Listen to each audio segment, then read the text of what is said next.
I have come to understand how friendship is a real form of love. What I now know love to truly be, which is each of us individually being love because we were created by the one who is the total essence of love. We are love. So therefore we carry it within us. And so when we have a friendship dynamic in our life that we are cultivating, that's important to us, that's valuable, that form of love should show up from both people.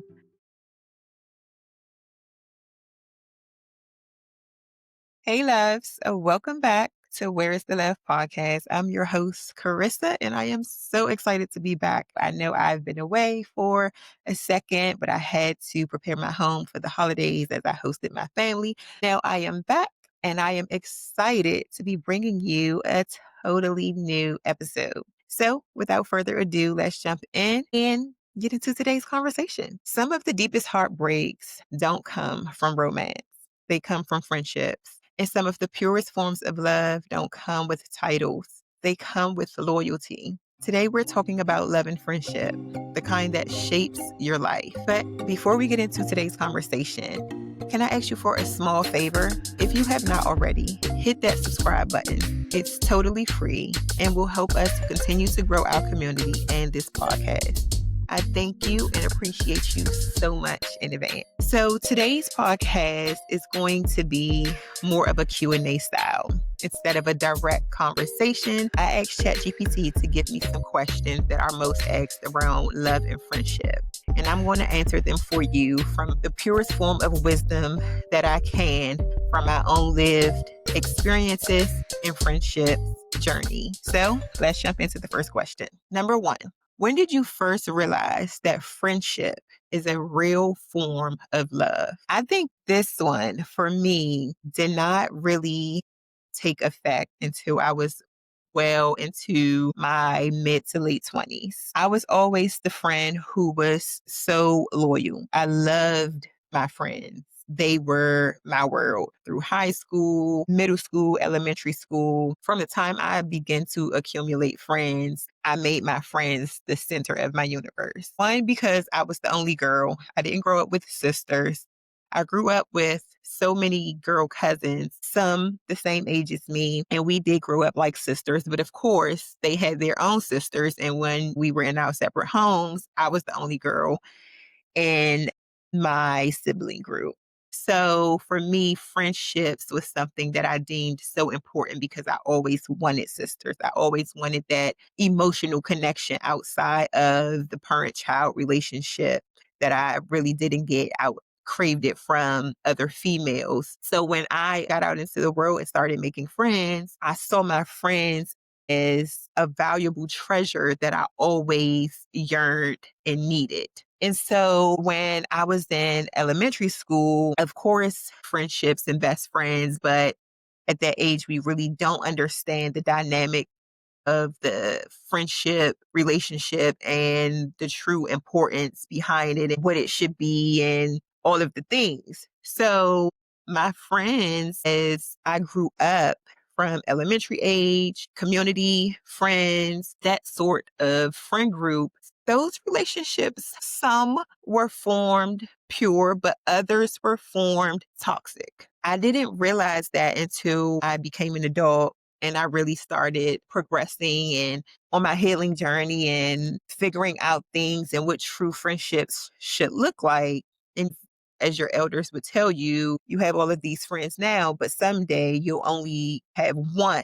And for me, that was so true because as I started to heal, I started to realize that some of the people that I was calling friend or some of the relationships that I was carrying in my life that I believed to be friendships were actually unhealthy relationships that weren't friendships at all. And so as I began to understand love and what true love looks like outside of just romantic love, even with friends, I realized that there should also be a harmonious peace or a harmony in the friendship dynamic as well. Now, your friends outside of your spouse is the person that you pretty much or probably share your deepest and darkest private moments in life or moments that you won't publicize and won't tell family or whatever the case may be, you tell it to your closest friend. And so for me, I realized that the relationships that I had that I believed were friendships were dynamics that I really couldn't call friendships, knowing it from a healthier standpoint, that those relationships did not bring me harmony. They were not reciprocal in any way. I felt like in most of my relationships, it was always me being the friend who would reach out, me being the friend who was checking on on my friends, me being the strong friend, me being the one who they called for advice or to rant or whatever the case may be. And I took everybody's toxicity in and I curried that because I am an empath. And again, because I was such a loyal friend and my friends were so important to me, I would drop everything for them. I put them over relationships. It wasn't until I really became a mom and my daughter was in her toddler years and things like that, that I figured out that no, the things that I'm pursuing in life are more important to me than the relationships that I'm dropping everything for, and there's no reciprocation on the other end, and so even in high school and in college and things like that, I had so many friends, and outside of my core friend group, I was, the friend who would bring new friends into the friend group, and I had friends outside of the group. But it wasn't until I fully realized that these aren't real friendships. These aren't the types of friendships that are able to reciprocate the kind of love and attention that I'm pouring out. They weren't able, or they weren't pouring into me. And so hence today, I can truly say that I only have one real friendship and healthy friendship. And even with that friendship, the dynamic has evolved more into sisterhood. We aren't codependent in a unhealthy way on each other, but when we need each other, we're there. When our kids need us, or one of the other, we're there.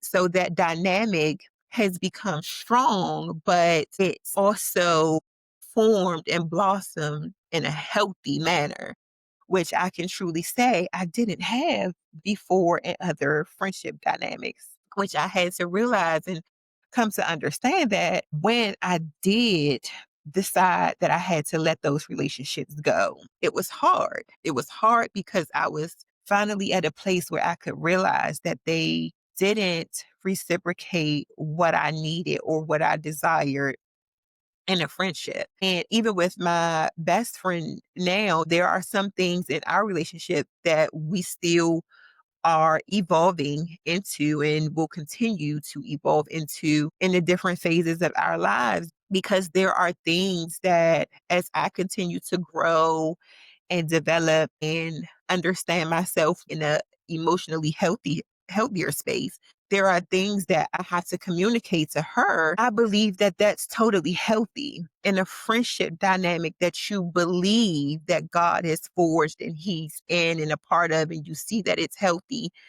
and you can make work, and the other person is willing to reciprocate and put in the work in that relationship as well. Because listen, what I have come to understand is friendships are almost like romantic relationships. They take work.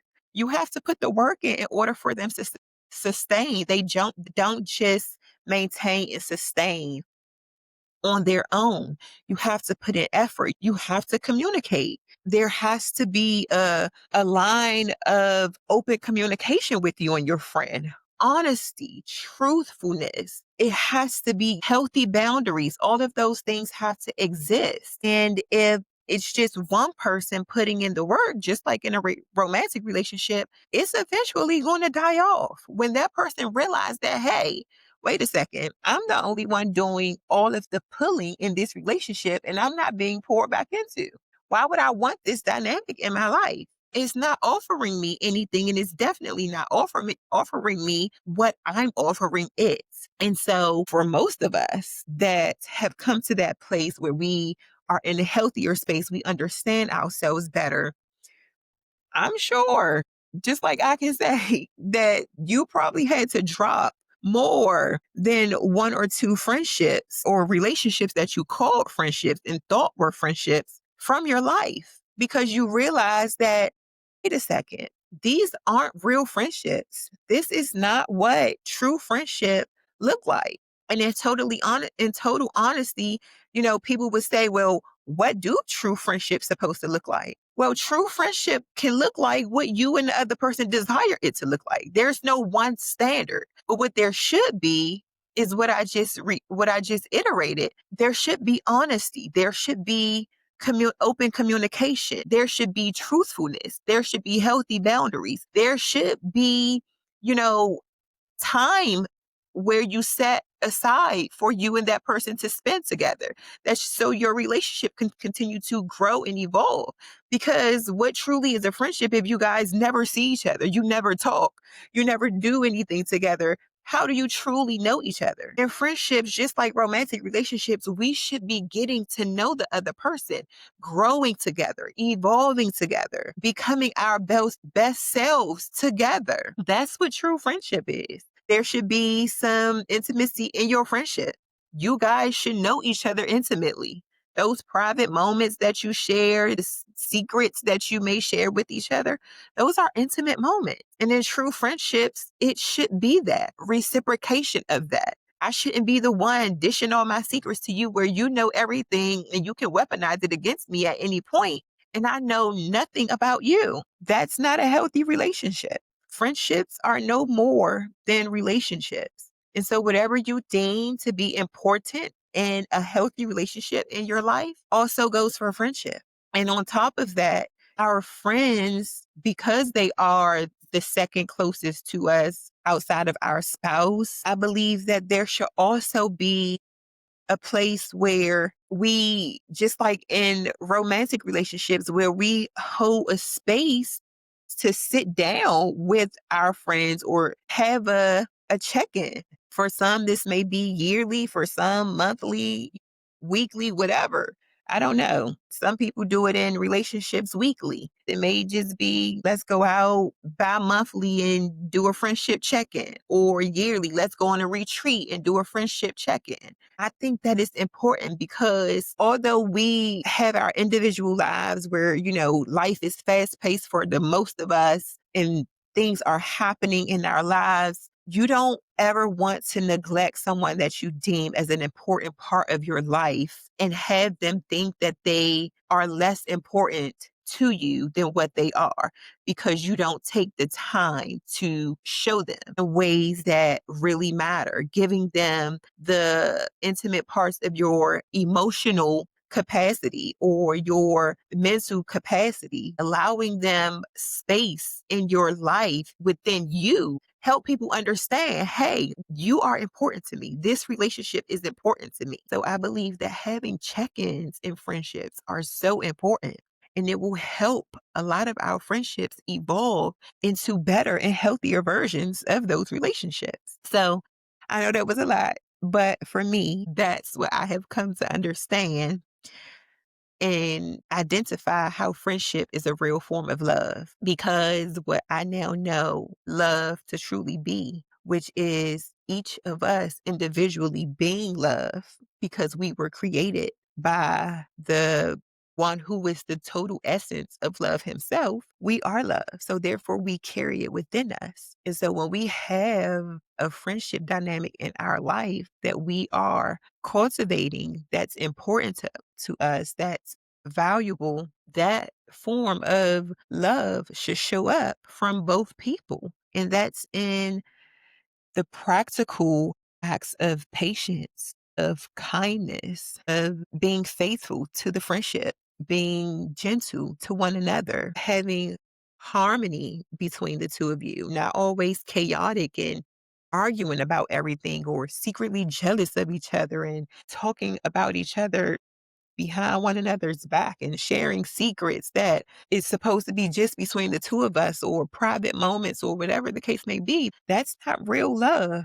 And that's definitely not what real love and friendship looks like or feels like. And so if that's a relationship that you are currently in, I would suggest you reevaluate and identify if that is a true friendship and if that's something that you want to continue to cultivate and to allow to manifest in your life. Because if it's not bringing you any peace, if it's not bringing you growth and joy and allowing you to evolve into a better version of yourself within that relationship dynamic, then sis or bro, I question, is that something that you actually need to be carrying into 2026? I would say, yeah, that's probably a branch you need to cut off immediately, or at least reevaluate and have a true conversation with the other person about your expectations, your boundaries, your needs, your desires from that relationship. And if they can reciprocate or not, then that would tell you if you can continue to exist in that relationship or if it needs to come to an end. And for most of us, I know ending friendships is hard, just like ending romantic relationships, but sometimes it's necessary. It's necessary and it actually needs to happen, or else we cannot grow and evolve into the better and best versions of ourselves that we want to be on this side of heaven because we are allowing unhealthy relationships to keep us stuck and stagnated in places where we desire to grow beyond because the person on the other end is not willing to do the same. Question number two. Have you ever loved a friend deeply but realized the friendship still wasn't healthy? Yes, definitely yes. So, as I mentioned in question one, I kind of hit on this that some of the friendships that I had to let go, I was an adult and I realized that, friendship was not healthy. And though I cared about the person so much, so deeply, it was hard. It was tough to let go, but it was something that I definitely had to do.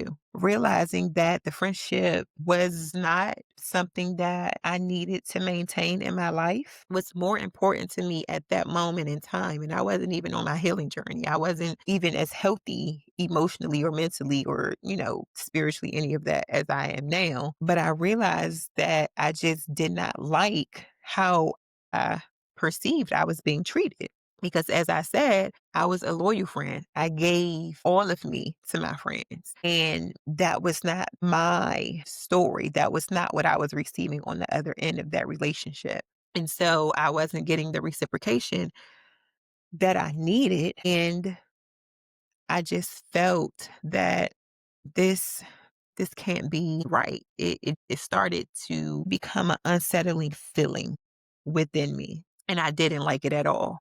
And at the time, I didn't voice it. I couldn't really communicate it. So, with some, I did communicate, and what I believe were on a path to reconciliation, but eventually did not reconcile. It did not work. We still ended up just walking away from the relationship and ending the friendship. But for the most part, realizing people that you believed were valuable, people that would be in your corner for the long haul or that you wanted in your life. When you come to understand that you have to let them go, it is hard. It really is hard because I have to mourn the you have to mourn the death of that thing that you anticipated would live or be a part of your life for a period of time. And it's almost like when we have to lay a loved one to rest and, we just didn't see it coming. We can't believe that they're gone because we just couldn't imagine life without them. We couldn't imagine them not being here anymore, not being in our presence anymore, not being able to talk to them or, go see them or whatever the case may be. And when a relationship comes to an end, in any dynamic, it's putting that relationship to death. And so you mourn the anticipation of what you believe that relationship would be in your life within the future and the things or that you and that person would share or whatever the case may be. And so just like with death and loved ones or divorce and marriage or whatever, it's the same in friendship that when you realize that this is no longer for me, I have to let this go. You go through state of grief because that was something or someone that you weren't expecting to exit your life at the time that they did or had to. And so it's a period of shock. Some it's a period of anger, a period of disappointment, a period of grave sadness and emotional confusion and unrest. We just go through a wave of emotion and not really understanding. I know for me, I grieved the loss of those friendships, but I didn't really process it. And I think in the not processing is what allowed me to carry it longer than I maybe had to or should have. And so when I did come to understand that those were relationships that I grieved because I lost them, I had to process why. Why was I grieving that relationship? Why did it hurt? Why was I emotionally unsettled for having to let that person go from my life, although the relationship was no longer serving me or I wasn't getting my needs met in the relationship. And I had to really understand that it was because I had foresaw or I had foresight of that relationship in my life in the future and what that relationship would be, and it was my expectations that I had to let go of.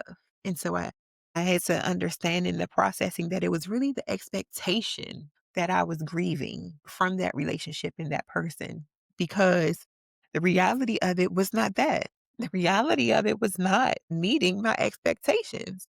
Hence the reason I had to let it go partly. And so I think when we understand that when we do have to let a relationship go, in friendship, although we may still love the person, I believe. And even when we do have to cut the relationship off, you will still love the person. And if it didn't end on harsh terms or violent terms or any of that, if you are a person who understands that you are loved, you will continue to love that person because love isn't selfish. Love isn't if they can't be in my life, then I don't love them anymore. Love is selfless, saying that although they can't be in my life anymore, I still want the best for them. I still hope they have the best life that they can live. And when you understand that, then I believe that you can actually process letting friendships go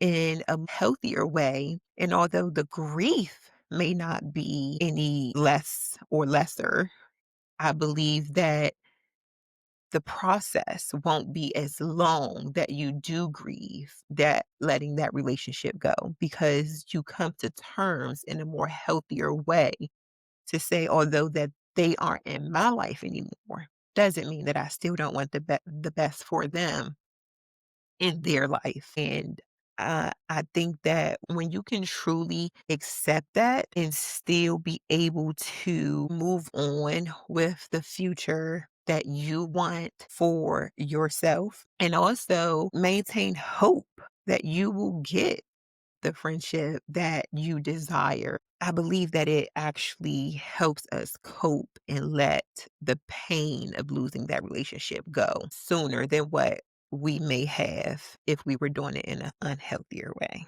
And so I hope that helps someone who may be in that place or going through that process. That if you can find a healthier way to cope, then I believe that you would be in a much better place going through your process of grieving that relationship and coming to terms that it had to end and that person had to exit your life.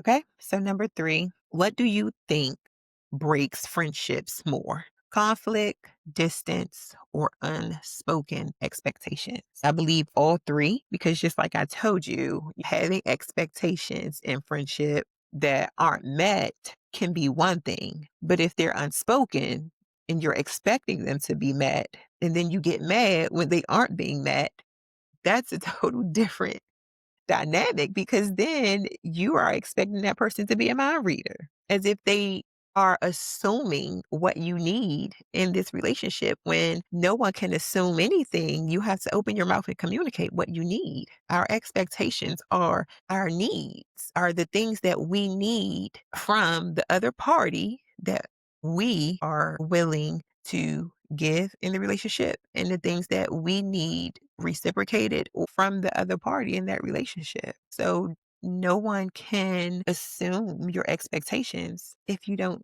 speak them. So that's just, I think it can break a friendship, but it shouldn't have to, because that's something that I see as an easy fix. If you can communicate openly, honestly, effectively your needs, then that doesn't have to break your friendship. Distance. I think in friendships, distance can be a problem, but it don't have to break the friendship.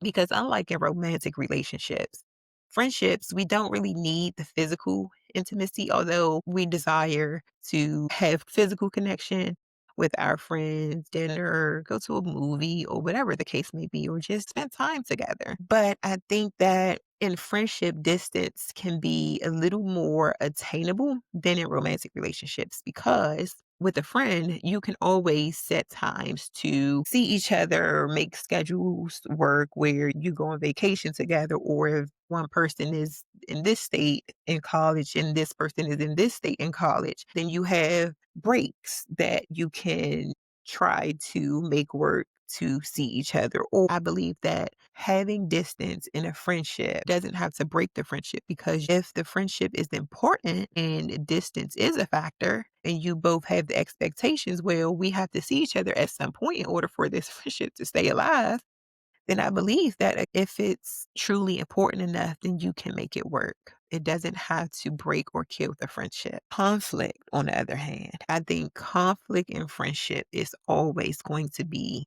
a killer or a breaker of friendship. And I mean, unhealthy conflict. Now, if it's conflict where you guys just disagree sometimes on certain things, you don't have the same viewpoint, you have a situation where you don't see eye to eye, those types of things are workable.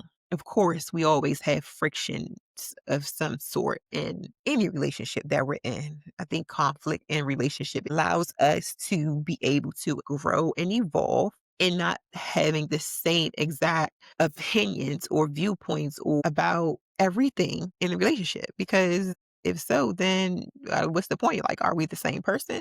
Like, no, we have differences of opinions in many things, but that doesn't mean that we can't maintain a healthy friendship. And having a healthy sense of conflict resolution is what needs to come in play in those times or moments in the relationship where you do find yourself in conflict. Healthy conflict. You understand that, okay, this is just a space where we may not agree. So, how do we resolve it? That's healthy. That's normal. It doesn't have to break the friendship. Unhealthy conflict, on the other hand, where you have individuals who just have no sense of conflict resolution, all they want to do is remain in conflict in the relationship or the friendship dynamic. It's always an argument.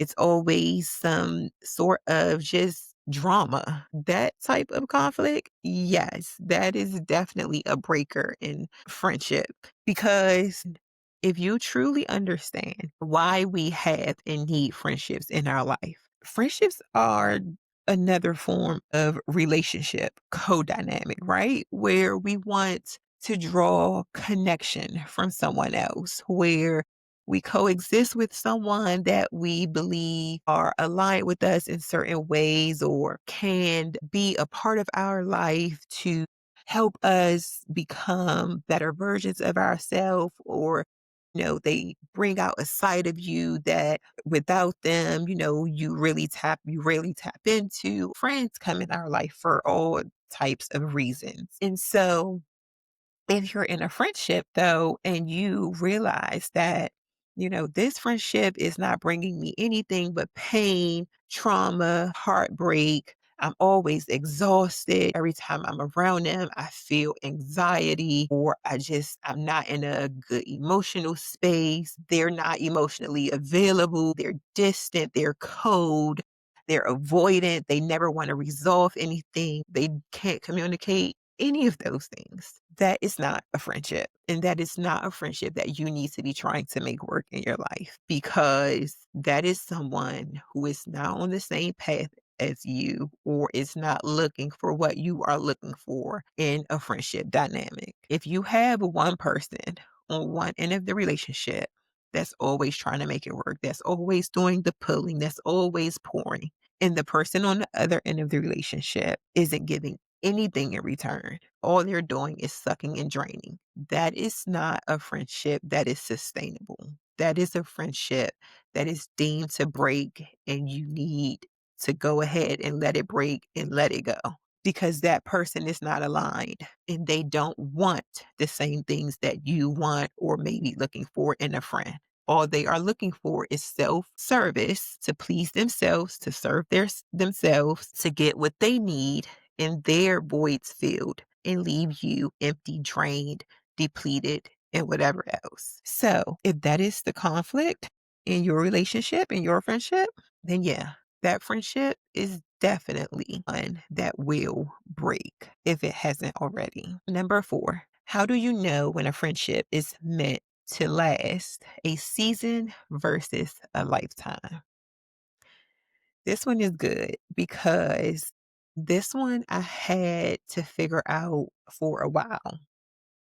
And I believe I really didn't figure it out until I was in my early 30s, that there are some people that will go with you in many seasons of your life, but still does not mean that they are meant to be maintained in your life for a lifetime. Some people are truly there for just a season, maybe multiple seasons, but does not mean that they are a lifetime partner. And so when you are trying to identify, is this person meant to go with me throughout my life journey? Are they a lifetime friend, or are they just a seasonal friend? I believe that this is where true discernment comes in, right? And this is where wisdom is definitely needed. Because if we do not operate in a place of wisdom and discernment, and when we are even picking friends or choosing friends, and building friendships with someone, we should also be in a place of discernment and wisdom. But we should also be seeking God's wisdom and asking for discernment. And just like we would for a romantic relationship and the type of relationship this is, God, is this person just in my life for the moment? Or am I just meant to entertain them or give them something in this place in my life? What type of relationship is this? I think that when we are in that place and we start to truly seek discernment and wisdom, and even when we are in a healthier space, I believe it helps emotionally, because when you are emotionally healthy and you have worked through some of your childhood traumas or wounds, and your nervous system is now regulating in a more normal capacity, and your emotional attachment is now moved from a wounded attachment style or traumatic attachment style to a more secure attachment style, you're able to identify signals and signs that will indicate, okay, yeah, I don't think this person is meant to go with me for a lifetime. This isn't a lifetime journey that we're about to embark on. I think this is just a seasonal thing. I think this person is just in my life for a season. They're here for a reason. Maybe that I'm meant to teach them something or give them something. Maybe they're meant to show me something about myself that I haven't yet identified that I may need to work on or overcome, or whatever the case may be. I think that when you are in that place, you can actually begin to see what relationships in your life are truly there for. And when you include God's wisdom in that and seeking his discernment through the Holy Spirit, I believe that it'll give you further insight and clarity. So for me, again, most of my friendships I had to let go, and I was still in an unhealthy space. But there was one where I had to actually come to understand that this person isn't meant to go with me for the lifetime journey. This isn't a lifetime relationship. And so I know that I have to end this relationship here. I had to come to understand that it wasn't anything that the person did. It wasn't anything that I did. It was just that the relationship had given all it was meant to give, or the relationship had survived all it was meant to survive, right? There's nothing left to be lived from that relationship. It was dead.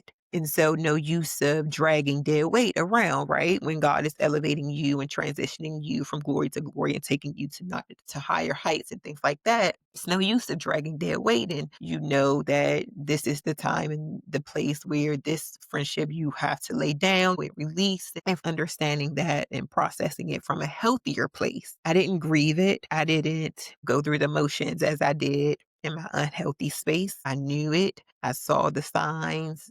The wisdom was there. And I was able to gain discernment to understand that, yeah, no, this is no longer serving. I'm no longer serving it. It's no longer serving me. We have nothing left to give. And it was just something that I had to come to understand and release. And it was okay because I understand that no love lost. I still want the best for that person, although they can't be in my life. And so I believe that when you are able to understand things in a more healthier space with discernment and wisdom and a clearer view, then it's easier to stop entertaining things that you are not meant to no longer or further entertain. It's not as hard to release or let go of things that you have been called to release and let go because it cannot go with you on your next chapter or into your next journey and transition. Just becomes of a lesser degree of pain that you have to go through and carry instead of trying to drag the dead weight along with you. And so understanding that if you are, especially for my younger women, in a place where, you're not really in a season of healing, you're not doing any of that in your life right now. You're just living life as it comes and trying to figure out things, and you're allowing people into your life that you think may be there for a lifetime and not really caring if it's meant to be a season or not. You're just in that place where you're entertaining because they're there and you feel that they are benefiting you, you're benefiting them, or whatever it may be, and it's fulfilling to you in the moment. But trust and believe, as the elders used to tell us in my generation, and I come to spew the same wisdom unto you, that there will be friendships, my dear child, that you will have to release. The flock cannot go with you. Not everybody is meant to have a place in your life for a lifetime. Some friends are there for a reason, some are there for a season, and some are there for a lifetime, but not everyone is a lifetime friend. And by the end of it, it may only be one still standing who you actually come to realize is the lifetime friend. And that is okay. It does not mean that anything is wrong with you. It does not mean that you are not worthy of a good friend group. It does not mean that you are less than. It does not mean any of that. All it means is that you have come to a place of becoming a more healthier version of yourself and understanding what is actually beneficial to you in your life, what your life needs, what the healthier version of you may need, and what a true lifelong friend actually looks like. When you come to that place, you will realize that, yeah, wow, I thought that they would be with me. And the signs will become so clear to you in the rearview mirror. They may not be now, they may be foggy, but you will be able to see that, yeah, no, all along, they weren't a lifelong. And you may be treating everyone as if they're a lifelong, but trust with the wisdom, with discernment, with a more healthier version of you, you will be able to identify and come to understand who your true lifelong partners are. And you will be all the better for it.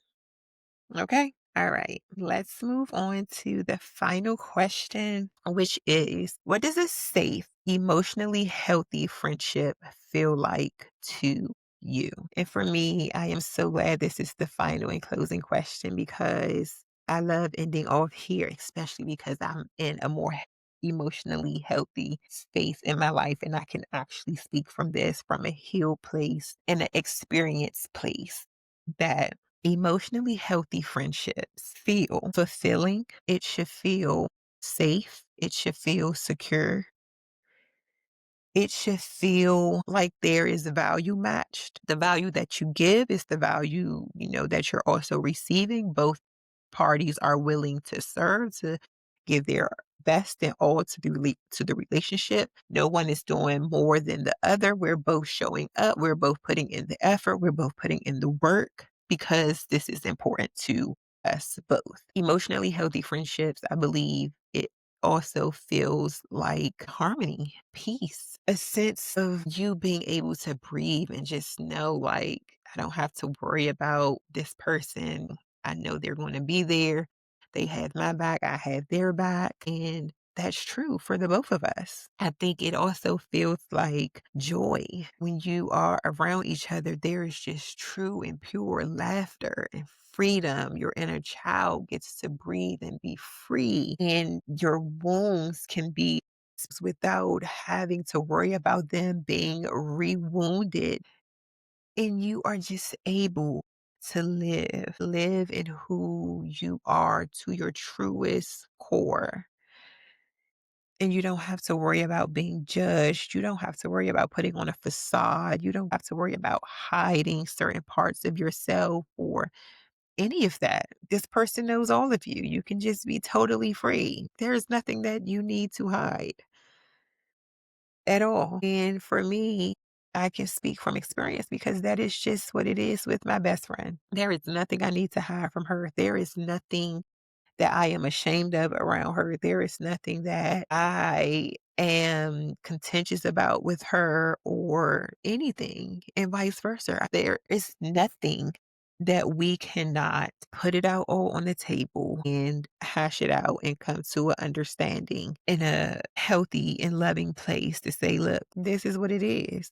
I'm here, I'm in this, and we ain't going nowhere. We rocking this thing out. And I just think that when you have that, you have an emotionally healthy friendship. You have a friendship that you can just be. And I think that is all that any of us want, is just to be without having to worry, to be without having to fear, to be without having to feel ashamed or ridiculed, to be loved and to be love in the love that you are, give unto that other person. And I think that when you can say that you have that, you have a beautiful thing. And that is what we all should be striving for in our friendships. Friendship teaches us how to love without possession, how to show up without control, and how to hold people without trying to own them. Some friends are meant to walk with us forever, and some are meant to teach us what we deserve so we don't accept less again. Either way, love shows up in every connection that helps us become who we were meant to be. Love is not controlling. It is not prideful. It is not overprotective because it's selfish and possessive, but it protects because it cares. Love and friendship can be seen in some forms just as the love that you may be searching for in partnership for a spouse, just without the sexual intimacy part. But you should be striving for the same thing: safety and secure friendship. And if that person is willing to do the same, then I think that you found your lifelong person. So if this episode made you think of someone, reach out to them today. Love doesn't always need romance to be real. And of course, continue to be the love the world needs. And until the next time, I will see you all in the next one.